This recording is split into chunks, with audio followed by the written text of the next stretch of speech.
Perquè li agrada molt l'ensenyament, la didàctica. Quan jo estudiava, per tenir l'OPEs, el primer que vaig fer va ser donar classes particulars. I des d'aquell moment me va entrar el gusanillo i no he pogut deixar-lo mai. Diuen que ho som. I jo a vegades crec que provoco situacions increïbles. Però, dintre sensar, jo crec que m'ha anat dolcificant, cada vegada m'agafen més ganes de riure i crec que això se nota o noten els alumnes. Mai he fet aquest tipus d'estadística, inclús vos diria que és absurda. És a dir, jo he fet estadístiques sota grups i he fet estadístiques inclús d'una i a l'altra.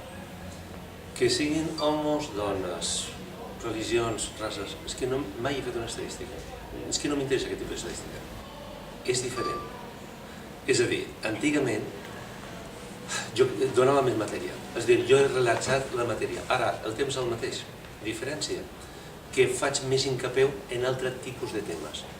Són més reduïts els programes, però considero que a la fi el resultat ve a ser semblant.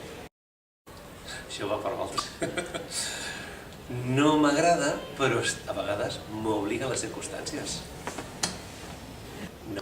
I a més, no mos pertany a nosaltres, Institut Joan Alcover, a marcar el lloc. El que sí que està ben clar és que hi ha una conselleria. La conselleria hauria d'alguna forma de cridar l'atenció de totes aquelles institucions educatives on el diferencial amb la nota mitjana de selectivitat sigui o per damunt o per baix.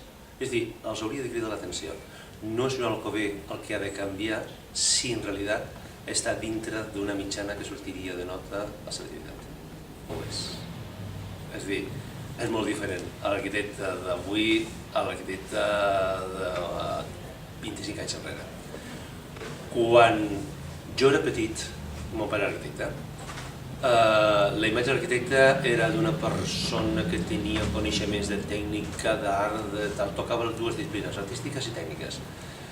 I llavors una sola persona, pel simple fet de posar una placa al carrer, li entrava la gent fent coa.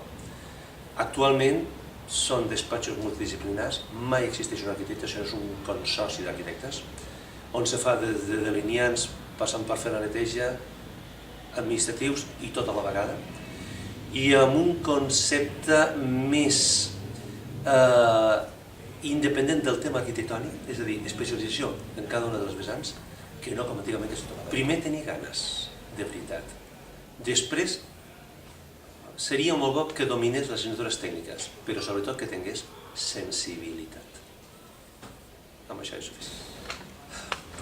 Mira, això és la meva assignatura pendent. Mai sé exactament què és el que pensen, però quan vaig llegir la pregunta vaig pensar en dues coses. Si dona temps les contaré. Una era, vam fer una enquesta, i en aquesta enquesta puntuaven els professors. I intentaven agafar grupos variopintos, en concret a mi m'han agafat dos, a tots els professors agafaven dos grupos, i que donessin una mica als alumnes la seva valoració. Jo, si m'heu conegut a tercer, i després m'heu tingut a segon de batxillerat, haureu vist que com persones són bastant diferents. No solament ja pels acudits, sinó inclús per la forma de plantejar. Els majors els considero més adults, més propers, i els menuts els considero una mica més situació professor-alumne. La meva sorpresa va ser quan vàrem fer l'enquesta, me vàrem puntuar un pèl millor els de tercer que els de segon de batxillerat. I vaig dir, increïble, no m'ho esperava. Paral·lelament, per el tema de l'associació d'hores aquí dins de l'institut, m'han tocat a vegades estudis, que són gent de segon, que l'única funció és controlar que la gent estudi, per la qual jo com a professor me torno boig del silenci i exigeixo a rajatabla una mica mantenir un mínim de cohesió i de saber estar dins una classe. La meva sorpresa va ser que tenien que anar d'excursió i a la primera persona que li van demanar que els acompanyessi va ser jo. I com ho van demanar vaig dir, però si vos maltracto el dia. No, però mos cau vostè bé.